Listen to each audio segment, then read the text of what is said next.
Bienvenidas y bienvenidos a una sesión más de Aprende en Casa. Soy el profesor Alexander Martínez y tengo el gusto de acompañarles en esta sesión. Antes de iniciar, recordemos practicar las medidas de cuidado implementadas en esta contingencia sanitaria. Lavarse las manos por lo menos durante 20 segundos, varias veces al día, usar el cubrebocas correctamente, es decir, cubriendo nariz y boca, mantener la sana distancia, procurar no tocarse el rostro y realizar el estornudo de etiqueta. El propósito de la sesión de hoy es describir el paso del caudillismo al surgimiento del PNR. Recuerden que para realizar anotaciones solo necesitan lápiz o bolígrafo, cuaderno y su libro de texto para profundizar y ampliar sus conocimientos acerca del tema. ¿Están listas y listos? ¡Comencemos! A continuación, daré lectura a la definición de caudillismo que el historiador mexicano Pedro Castro expuso en el artículo El caudillismo en América Latina, ayer y hoy. Dice así: el origen de la palabra caudillo viene del diminutivo latín caput, que significa cabeza, cabecilla, y aunque no existe una definición actual única, en términos académicos como populares, el término evoca al hombre fuerte. Cuando nos referimos al caudillo, señalamos a quienes ejercen un liderazgo especial por sus condiciones personales, que surge cuando la sociedad deja de tener confianza en las instituciones, pesa más que sus propios partidos, tanto que a veces los aplastan. Entre los atributos comunes al caudillo antiguo y moderno está su cualidad carismática. La dominación carismática, o del que tiene carisma, ya sea héroe militar, revolucionario o dictador, significa la sumisión de los hombres a su jefe.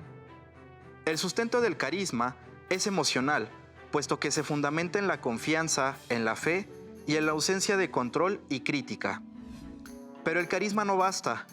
Nadie puede ser un líder solitario, puesto que su carácter, las esperanzas de sus contemporáneos, las circunstancias históricas y el éxito o el fracaso de su movimiento respecto a sus metas son de igual importancia en los resultados que obtenga.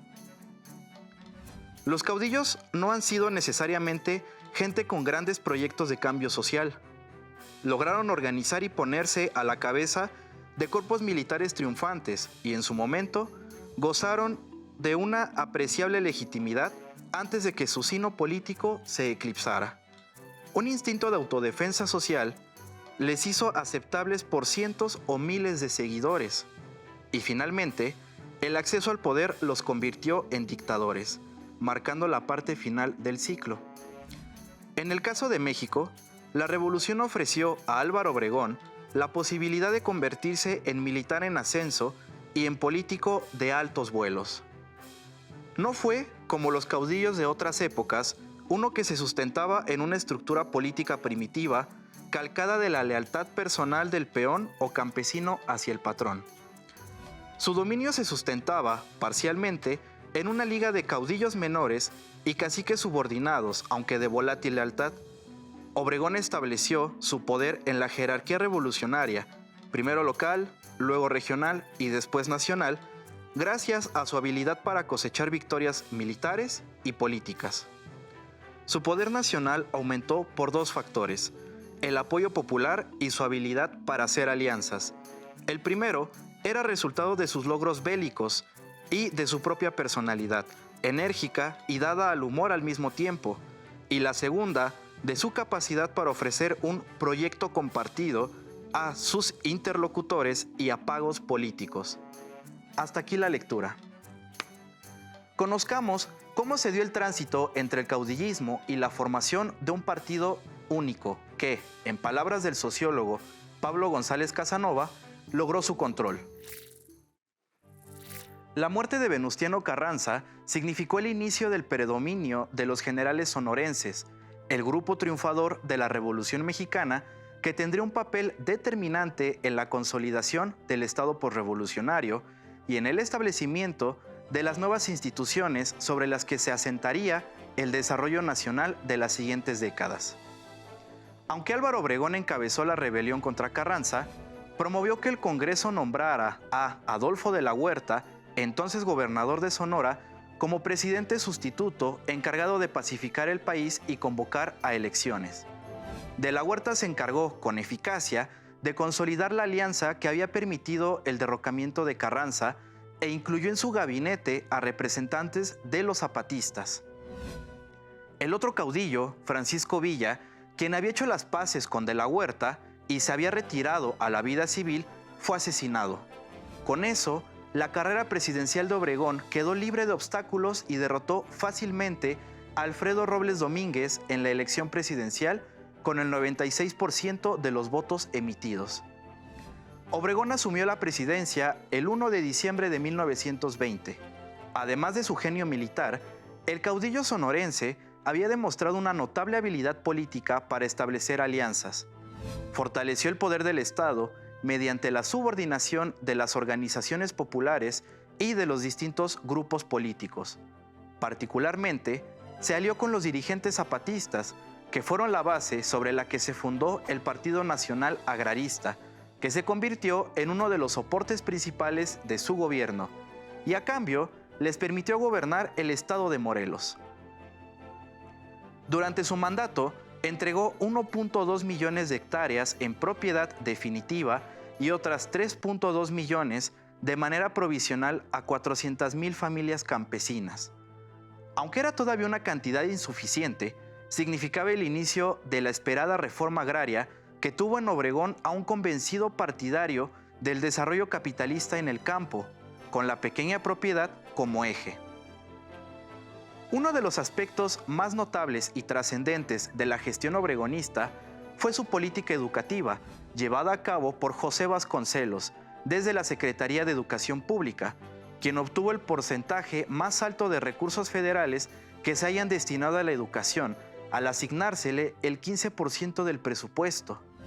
Vasconcelos efectuó una amplia cruzada educativa a través de la multiplicación de escuelas elementales por todo el territorio nacional, así como campañas de alfabetización y castellanización con el fin de integrar a la población rural e indígena al desarrollo nacional. Se puso énfasis en fomentar la integración nacional a través de promover la cultura y la historia nacional y vincularla al mismo tiempo a la cultura universal. La cruzada vasconcelista utilizó a la educación como el instrumento para fortalecer la identidad nacional y la dotó de una ideología que habría de perdurar durante las siguientes décadas, el nacionalismo revolucionario, que revaloraba la cultura nacional, las raíces y la esencia de la mexicanidad. La publicación de libros con las obras clásicas en ediciones populares y la difusión de los valores históricos nacionales a través de las pinturas de los grandes muralistas como José Clemente Orozco, Diego Rivera, David Alfaro Siqueiros o Juan O'Gorman, quienes tapizaron con sus obras las paredes de los principales edificios públicos mexicanos, fueron esfuerzos importantes que no han tenido paralelo desde entonces. La decisión de Obregón de apoyar a Plutarco Elías Calles para que lo sucediera en la presidencia provocó el más serio desafío a su administración, con la insurrección de una parte importante del ejército, encabezada por Adolfo de la Huerta y varios de los principales generales sonorenses a finales de 1923. La rebelión, conocida como de la Huertista, se extendió desde Veracruz hasta el Bajío y obligó a Obregón a asumir personalmente la jefatura de la campaña para reducirla, lo que consiguió con el apoyo del ejército y de grupos campesinos y de trabajadores en marzo de 1924. El costo de la rebelión fue terrible para el ejército, al perderse más de 7,000 vidas y morir en ella algunos de los prominentes generales revolucionarios como Salvador Alvarado, Manuel Diegues, Fortunato Maicote y Rafael Buelna. La victoria de Obregón dejó libre el camino para el otro hombre fuerte de Sonora, Calles. En 1917, Venustiano Carranza tomó posesión como presidente constitucional de los Estados Unidos mexicanos. En 1920, aún siendo Carranza presidente, Álvaro Obregón se lanzó como candidato para las elecciones. En respuesta, Carranza impulsó la candidatura del diplomático Ignacio Bonillas, lo cual fue calificado por los contrincantes como una estrategia para mantenerse en el poder. Ante tal escenario, Adolfo de la Huerta, gobernante de Sonora, Plutarco Elías Calles y Álvaro Obregón organizaron una rebelión a través del Plan de Agua Prieta. En este plan, emitido el 23 de abril de 1920, se desconoció a Carranza como presidente. Carranza fue asesinado el 21 de mayo y el Congreso nombró a Adolfo de la Huerta como presidente provisional, quien organizó nuevas elecciones. Álvaro Obregón fue el ganador y gobernó hasta 1924. Durante su gobierno, Obregón estableció la Secretaría de Educación Pública, inició la construcción de escuelas y bibliotecas, impulsó la alfabetización y también apoyó el reparto agrario. En 1924, Plutarco Elías Calles, del grupo obregonista, ganó las elecciones. Debido a que Calles reglamentó los cultos religiosos, los católicos formaron la Liga de Defensa de la Libertad Religiosa y a principios de 1927 inició la Guerra Cristera. El 17 de julio de 1928, Álvaro Obregón fue asesinado después de ganar las elecciones presidenciales. El 1 de diciembre de 1924 asumió la presidencia constitucional Plutarco Elías Calles. Se consolidaba el dominio de la dinastía sonorense. A pesar de no tener el carisma de Obregón ni la simpatía de una parte importante del ejército y sobre todo de haber tenido que soportar el peso y la influencia política de Obregón, Calles demostró contar con la suficiente astucia para salir airoso de esas dificultades y concluir su mandato con una mayor consolidación de las instituciones del nuevo orden. Como Obregón, Calles llevó adelante su política con el apoyo de las organizaciones populares, particularmente la Confederación Regional Obrera Mexicana, CROM, cuyo líder, Luis N. Morones, fue nombrado secretario de Industria, Comercio y Trabajo y se convirtió en el colaborador más poderoso y cercano a Calles. El otro soporte importante fue el ejército, al que buscó reorganizar y profesionalizar, encomendándole esa tarea al general Joaquín Amaro, secretario de Guerra. El mayor problema interno lo constituyó la rebelión cristera. Con Calles, el anticlericalismo de la facción triunfadora de la Revolución Mexicana llegó a sus límites más extremos. Como se refirió en el video, la suspensión de cultos provocó la insurrección del pueblo católico mexicano, particularmente en el Bajío y en la zona central del país. Convocada por la Liga Defensora de las Libertades Religiosas, que se había constituido en 1925, la rebelión estalló como un movimiento espontáneo, con una enorme participación popular de hombres y mujeres de los sectores rurales que, con muy pocas armas y recursos, en muy poco tiempo, lograron constituir numerosas bandas guerrilleras y luego un verdadero ejército popular que desafió al poder del Estado callista. La respuesta del Ejército Federal fue brutal y, con una marcada superioridad logística y organizativa, masacró a los contingentes cristeros, pero la represión lo único que consiguió fue extender las llamas de la rebelión, que en el cenit de su fuerza logró tener a 50,000 efectivos en armas en junio de 1929.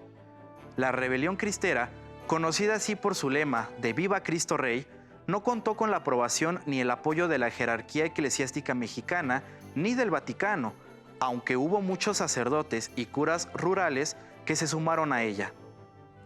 El conflicto bélico no pudo ser resuelto, ninguno de los contrincantes logró derrotar al enemigo, ni el gobierno acabó con los cristeros, ni estos tuvieron fuerza para derrocar a Calles. Al gobierno y a Calles no les convenía la prolongación del conflicto, particularmente después del asesinato de Obregón en 1928 y los problemas de estabilidad que enfrentaba el régimen, por lo que se aceptó una salida negociada con el clero que puso fin temporalmente al conflicto, que reaparecería pocos años después. Las relaciones con Estados Unidos de América se complicaron al elaborar una ley reglamentaria del artículo 27 constitucional que prohibía a los extranjeros poseer tierras en una franja fronteriza de 100 kilómetros en tierra y 50 en las costas, y además establecía que las compañías extranjeras debían cambiar sus títulos de propiedad por concesiones de explotación que durarían 50 años. La reacción de las empresas petroleras y el gobierno norteamericano no se hicieron esperar, Pero Calles no solo mantuvo su postura, sino que ocupó militarmente campos petroleros para obligar a las compañías a cumplir la nueva legislación. En el punto más delicado, en junio de 1927, cuando el gobierno enfrentaba una nueva sublevación en el ejército que protestaba por la reelección de Álvaro Obregón, Calles finalmente cedió. La ley no sería retroactiva y no se afectaría a las empresas petroleras. La decisión de Obregón de reelegirse y las presiones de sus numerosos seguidores que lograron que el Congreso mexicano echara atrás el principio maderista de la no reelección significó otra crisis política para el gobierno de Calles. Este no estaba convencido de la reelección y permitió que Luis Morones encabezara la resistencia a ella. Pero la fuerza política y militar del caudillo se impuso y empezó su nueva campaña como candidato presidencial. Surgieron dos rivales dentro del ejército, los generales Francisco Serrano y Arnulfo Gómez, quienes, al darse cuenta de que no podrían competir contra Obregón, se sublevaron. La rebelión fue aplastada por el ejército federal que, una vez más, sufrió una fuerte depuración en la que a las muertes de Serrano y Gómez se sumaron muchas más. Obregón no tuvo problemas para ganar la elección formal y fue declarado presidente electo. Sin embargo, el 17 de julio de 1928 fue asesinado por José León Toral, un fanático católico que acusaba a Obregón de estar detrás del conflicto religioso y de que continuaría la política anticlerical de Calles. El magnicidio abrió una nueva y más profunda crisis política. Los obregonistas y un sector de la opinión pública no pensaban que Calles y Morones hubieran sido ajenos al asesinato, y ante las presiones, Calles tuvo que deshacerse de Morones, poner en manos de los obregonistas las indagaciones y derogar la modificación que permitía la reelección. En medio de tales conflictos políticos y de la escasez de fondos, la administración pública callista se vio seriamente limitada. Entre sus logros más notables estuvo la constitución del Banco de México, que logró cristalizar como banco central, emisor único de moneda, regulador del circulante, del tipo de cambio y de las tasas de interés. La creación del Banco de Crédito Agrícola, la modificación hacendaria que creó el impuesto sobre la renta como una de las fuentes principales de la recaudación, la continuación de la reforma agraria, que fue el doble de la que hizo Obregón, la construcción de obras carreteras, de irrigación y líneas férreas. Y, a raíz de la crisis política por el asesinato de Obregón, la creación del Partido Nacional Revolucionario, PNR. En diciembre de ese año, Plutarco Elías Calles terminó su periodo y Emilio Portes Gil fue nombrado presidente interino. En julio de 1929, Portes Gil expidió la Ley Orgánica de la Universidad, con la que ésta obtuvo su autonomía con respecto al gobierno federal. A partir de este gobierno y hasta 1934, Calles tuvo el control político del país. A este periodo se le conoce como Maximato. El 5 de febrero de 1930, Pascual Ortiz Rubio tomó posesión como presidente del país tras ganar las elecciones. Ante la inestabilidad de su gobierno y la influencia de Calles, Ortiz Rubio renunció a la presidencia el 2 de septiembre de 1932. El Congreso designó a Abelardo Rodríguez como presidente sustituto, quien estuvo en el cargo de 1932 a 1934, también influenciado por Calles.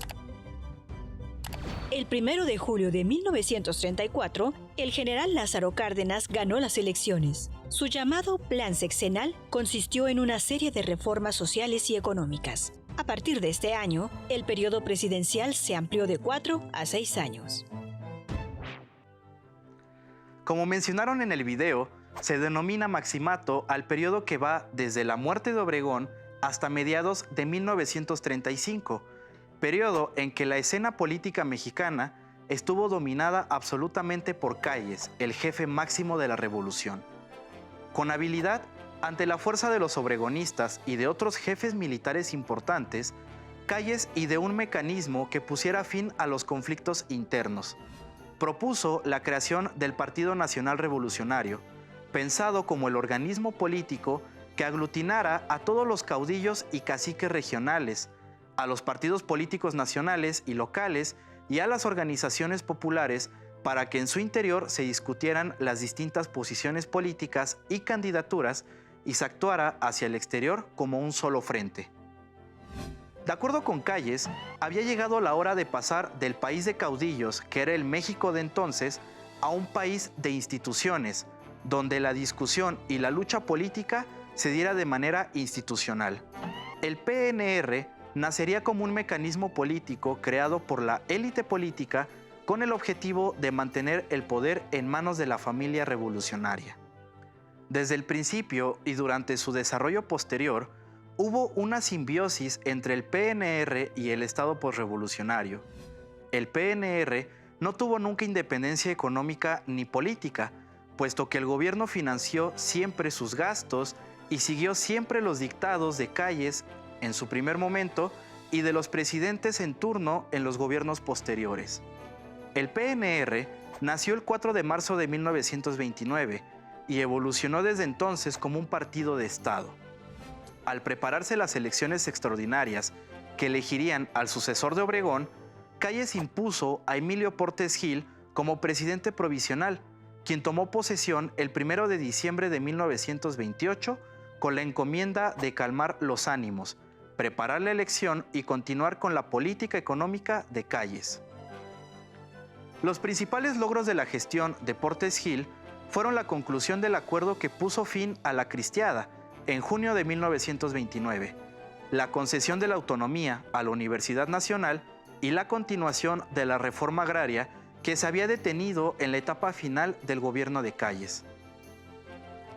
Calles y Portes Gil pronto comenzaron a hacer a un lado a los obregonistas y en la convención del PNR para nombrar candidato presidencial, Calles logró imponer al desconocido y sin fuerza propia Pascual Ortiz Rubio, quien era entonces embajador de México en Brasil, anulando la candidatura de Aarón Sáenz, apoyado por los obregonistas. La candidatura de Ortiz Rubio, la primera del PNR, enfrentó otro serio desafío. José Vasconcelos, el prestigiado intelectual político, compitió también por la presidencia y realizó una campaña que tuvo mucho impacto entre las clases medias urbanas. Sin embargo, no pudo vencer a la maquinaria oficial. Vasconcelos partió al exilio y sus seguidores fueron perseguidos. Ortiz Rubio comenzó su mandato el 5 de febrero de 1930. El día de su toma de posesión, sufrió un atentado del que salió vivo, pero lo retiró de la escena varios meses. Poco después, y ante unas diferencias entre ambos, Calles obligó a Ortiz Rubio a dimitir, al quitarle su apoyo en septiembre de 1932. El nuevo elegido como presidente sustituto por el jefe máximo fue Abelardo Rodríguez, general de poca fuerza, quien, a diferencia de su antecesor, entendió que su papel era administrar los designios de Calles y no se lo opuso, consiguiendo con ello un mayor espacio de maniobra y poder concluir su mandato en 1934. En la sucesión presidencial dentro del PNR, en 1934, el candidato ganador fue el general Lázaro Cárdenas, quien había sido antes gobernador de Michoacán, presidente del PNR y hombre de confianza de Calles, pero este será tema de la siguiente sesión. Antes de despedirnos, les tengo un reto. Investiguen el concepto de institución. De forma general, este implica la existencia de un conjunto de reglas que marcan y moldean roles de comportamiento. Por ejemplo, la escuela es una institución. En su cuaderno, argumenten la siguiente afirmación. Tras el asesinato de Álvaro Obregón, Plutarco Elías Calles se pronunció por la etapa de las instituciones. ¿A qué creen hace referencia? ¿Cuáles consideran son las diferencias con un mandato dirigido por un caudillo? Para conocer más sobre el tema, no duden en apoyarse en su libro de texto. Listo, terminamos, pero aún nos queda mucho por explorar y descubrir, así que nos vemos pronto aquí en Aprende en Casa. Hasta la próxima. Si tienes dudas o necesitas ayuda, llama al Centro de Apoyo Pedagógico a Distancia. El número de teléfono para secundaria es el 55 36 01 71 23. Si requieres consultar los libros de texto en versión digital, recuerda que los puedes encontrar en la página conalitec.cep.gov.mx. Y recuerda que también cuentas con el sitio aprendeencasa.cep.gov.mx, en donde podrás ver nuevamente los videos de los programas y además encontrarás actividades para fortalecer tus aprendizajes. También te invitamos a que consultes la plataforma nuevaescuelamexicana.cep.gov.mx.